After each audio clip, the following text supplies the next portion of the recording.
2 o'clock. Hashtag live settings. All right. And so I've got the grief counselor in the studio. I'm so delighted that it took us this long to find this lady, because she is well worth the wait. Well, my bundles. Her name is Joyce Bvudzo, and she is from Island Hospice and Healthcare. She is a grief counselor. I am particularly happy to tell you how impressive her CV is. A passionate social worker, 9 years of experience across Zimbabwe's healthcare and social services. She has worked with Msasa Project, supporting survivors of gender-based violence, AfricAid, Randiri, helping families affected by HIV and AIDS, and Island Hospice and Healthcare, specializing in palliative care and bereavement services. And through these diverse experiences, she has developed expertise in bereavement counseling, helping individuals and families navigate grief and loss with cultural understanding and compassion, something very key when it comes to grieving. I've been saying to certain people, and people look at me like I'm mad, but see, that cultural relevance, it's so important. And she's a holder of a bachelor's degree in social work, a diploma in project and program monitoring and evaluation, and she is currently working on her master's in palliative care. My kind of girl, you know. Certificate, a master's, a PhD, here we come. Can I speak it into your life? Amen. I receive. Joyce Bvudzo, soon to be a doctor. I receive, Iyati. Thank you. I welcome you with a warm heart. You do such delicate work, and I'm so thankful. Thank you for according us this time. Oh, thank you so much, Iyati. I'm happy. Okay, so we want to grieve together, really, with you as our counselor holding our hand, both the bereaved and those around. And all of us at some point are the bereaved, really. And it comes and it happens to every family. And so we want to start right at the beginning. Maybe before we get into our subject today, let's just understand an overview of the work that you do at Island Hospice and Healthcare. Thank you so much, Iyati. So you see that at Island Hospice and Healthcare, we do quite a number of things. And on the core of it, it's providing quality palliative care and bereavement services to our clients and their families. So when I talk of palliative care, I mean the care that is given to people who are living with chronic illnesses. You know, it can range from HIV, cancer, anything that you feel that maybe if you go to the doctors, they may say this is a lifetime illness that you need to live with. So what we do is we work as a team. We have doctors, we have nurses, we have social workers. I myself am a social worker, a grief counselor. We have quite a number of people. We also have lawyers, you know, anyone whom we feel the client or the family may need in terms of providing care and making sure that the patient and the relatives are in comfort. We engage with them. And we also have different things that we do in terms of how we can offer that comfort. We hire out equipment, we provide nurse aides, we also have different modules that we offer throughout the year, modules in terms of equipping people with issues to do with palliative care and bereavement services. We also have different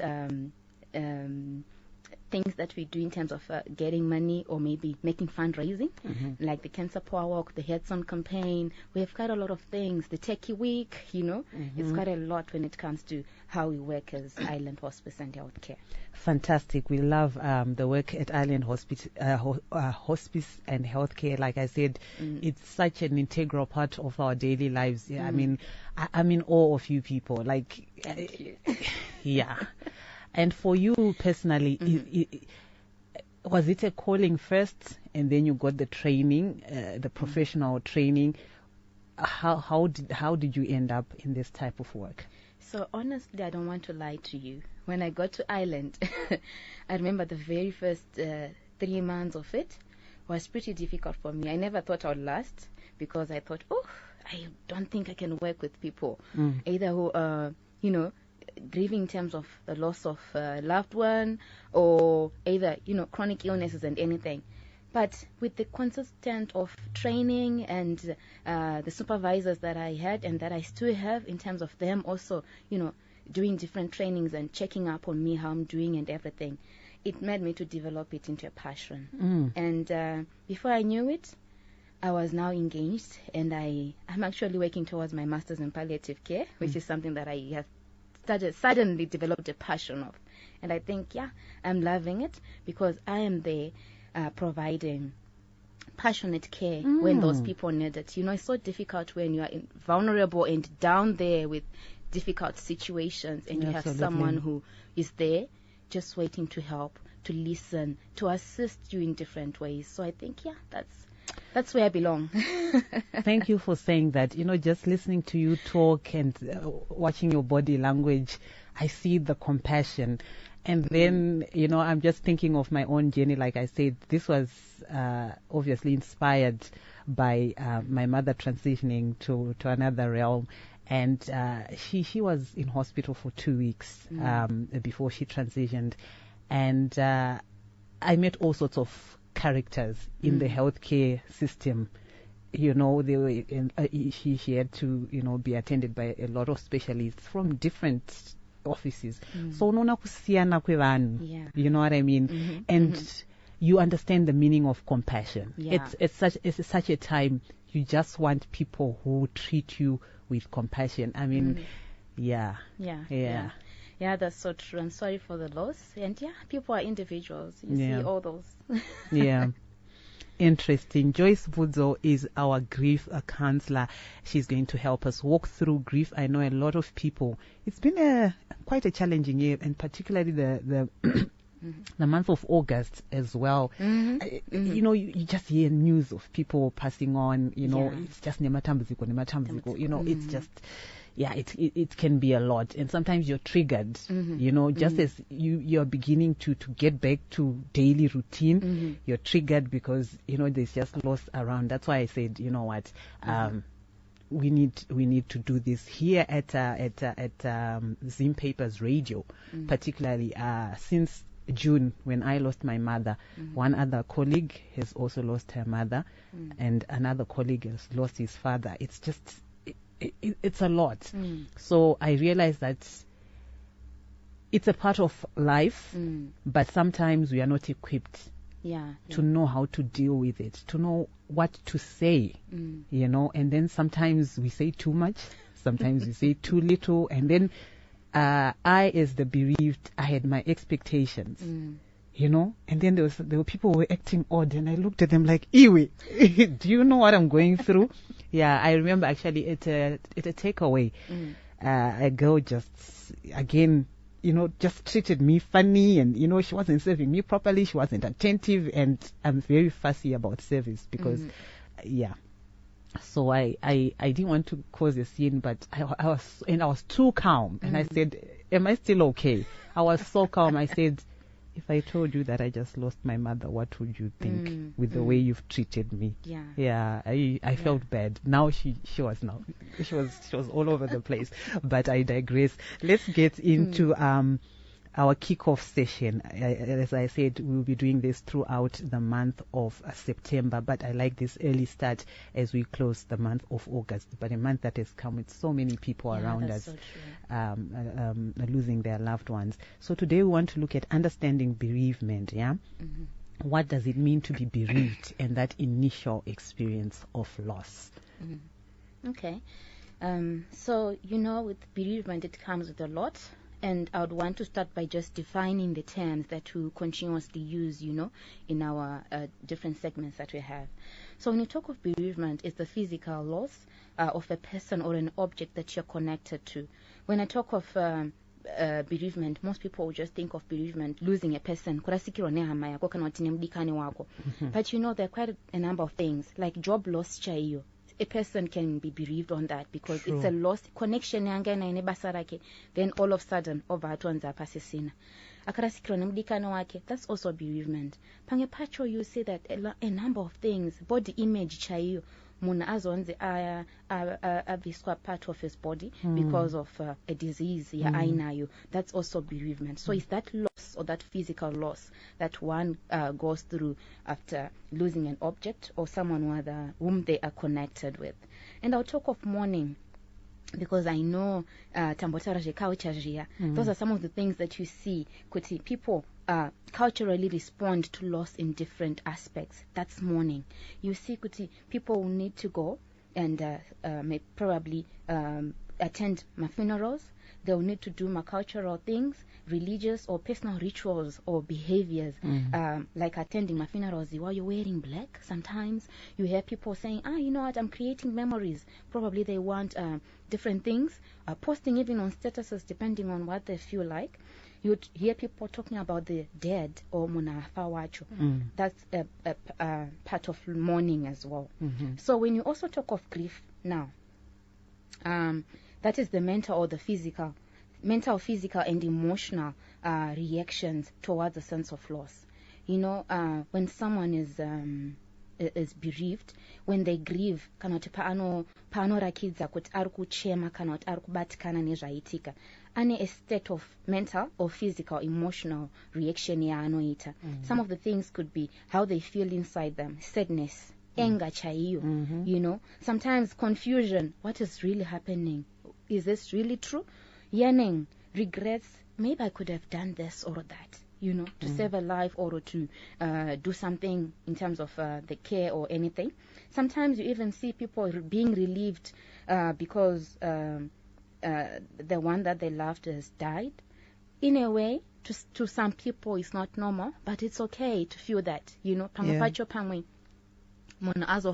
after a very long illness, and then you feel pain yavanga vainayo, I think it was okay, it was time now.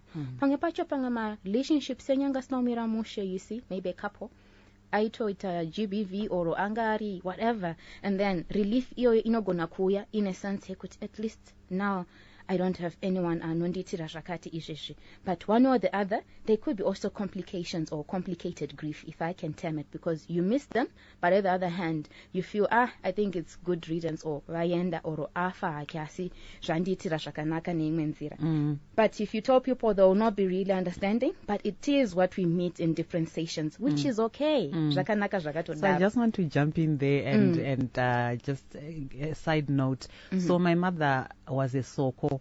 Okay. Esoko wafawanaka. Okay.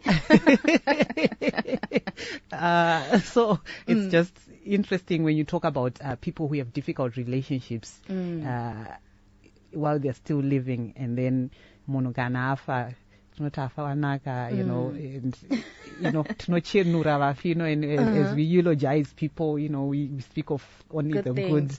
Yeah, so I can understand what you're saying about that sense of sometimes relief. While you're still mourning. That's so true. And also there's another part whereby we are telling you that we're actually saying grief is individualized. What I feel may not be what you feel, may not be what someone else feels, in as much as probably tertiary related to that person, but those different connections that we have, pamwendimai ndi sisi kwana ningi mwana kuna ningi oro nditete oro ndi husband oro ndiani kune mwamuno, so it's individualized in a way. Oro tese tinogona kitavana, but the way that we were connected to that person, or tese tinogona kita, you know, vana sisi oro vaningina, but the way that we're connected to that person, shinotipa musiano. And you can also see that in terms of grieving, people do face physical symptoms like fatigue, because it takes a lot to be grieving. You know, changes of appetite, difficult in sleeping. Sometimes you just don't sleep the way that you used to sleep. You see that there's a change. Hence, we say grief is a psychological and emotional reaction to loss. And I would give some few examples of grief as well. We have anticipatory grief, whereby you're saying, okay, with what is happening now, pamwe tinogona kurasikirwa kana togona kufirwa nemunhu nekuti urwere uya hwakuenda kwatiri kuona kuti wakomba kana kuti wanyanya. Pamwe pacho it's an illness chaiyo, kunasona kuti pasvika illness yangu ika ndopamwe ndogona kutonzi taakubvisa breast iri nekuda kwekuti ndo riri affected. So you anticipate grief in a way, or sometimes you can have postponed grief. I'm happy you also talked about it to say probably tichiri kuchema ningi and then potosvika news oro takuda kudzokera kudzimba dzedu tonzwa kuti kwaningi kwafiwa zvakare. You now postpone that, you know, grief yaunayo wakutomboenda kune imwe. Pamwe pacho ndiwe uri kumhanya pafuneral, ndiwe uri kutozivikanwa kunzi musikana auya oro bhudhi vauya. You're doing whatever that you're supposed to be doing, and then after the grief you're thinking, oh my God, where did I get that energy to do all that? So sometimes people do postpone their grief in terms of the different situations that will be happening. So I'd want to zero in into the person who's bereaved. You see that people have different things that they look forward to, or maybe they actually experience during the grieving process. I would like to say grieving is a full body experience. It exhausts and it is overwhelming in nature. You see that sometimes you cannot even wake up or even open the windows because you just don't feel like doing it, which is okay because panguva ndopauri. So you should just take it easy and you should also have that courage to say, okay, I'm grieving, this is where I am, so I should take one step at a time. And I want to say also it is okay to express strong feelings. You know, some may cry, some may wail, some may shout with anger, and some may even just be quiet. You know, it is okay because that is where they are. Interesting you should say that. Remember I was telling you in the brief that I was experiencing that there were people who wanted me to fall apart. And I just wasn't falling apart. And it's like, why aren't you falling apart? Because I can't fall apart with you, not with you right now. Yeah. And then there are those people to whom I wanted to be vulnerable. I wanted to break down. I wanted them to hug me. I wanted to cry. Yeah. And then they sometimes shut you down. Is there supposed to be a standard? Toti chiko. Todzana kuti tibatsire Joyce nazi.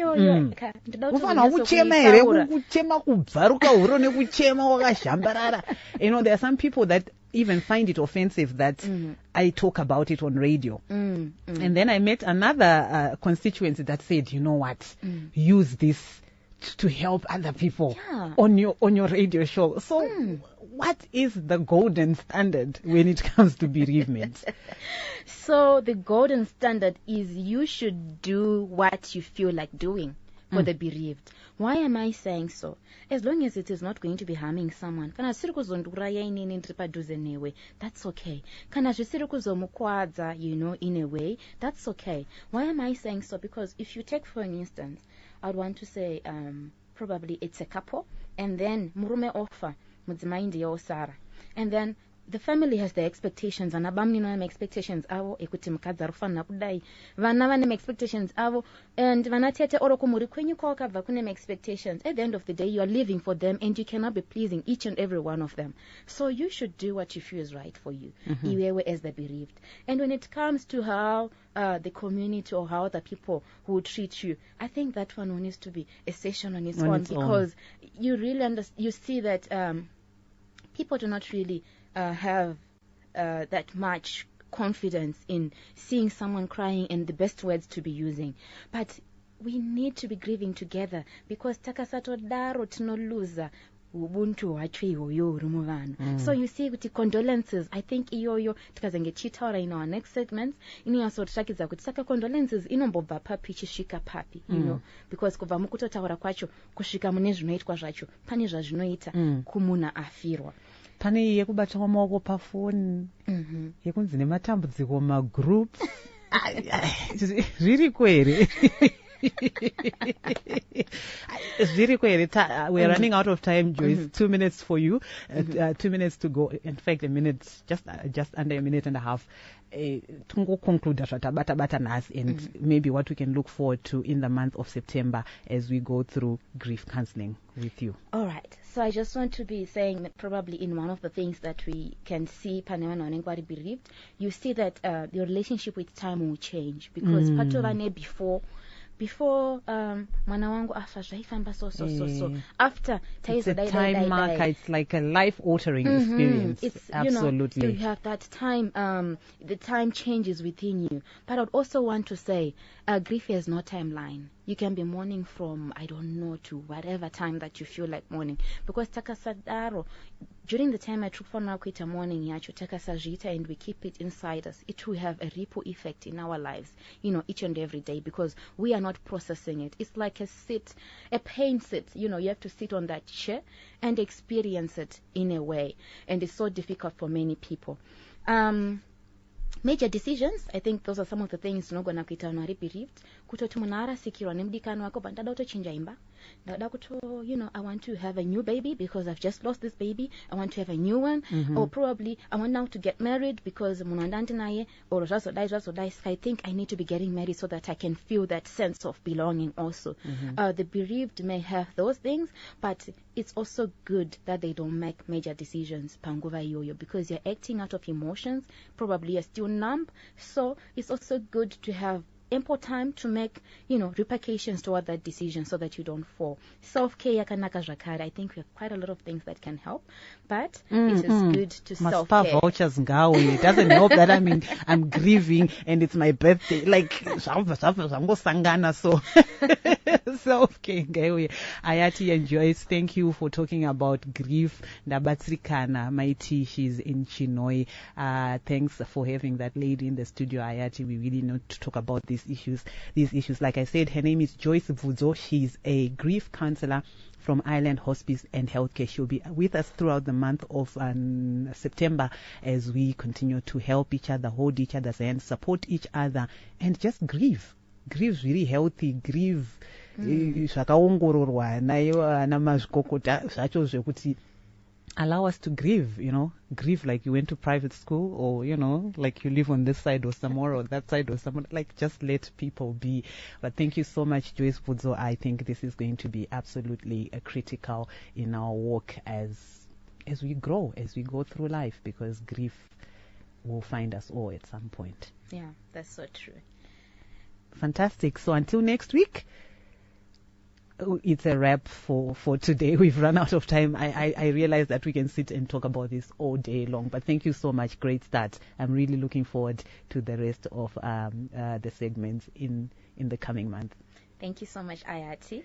Joyce Bvudzo, a grief counselor with Island Hospice and Healthcare. Do tune in every Sunday in the second hour, #live settings, as we talk about grief and grief counseling. Something that we all need. He's going to be here holding our hand.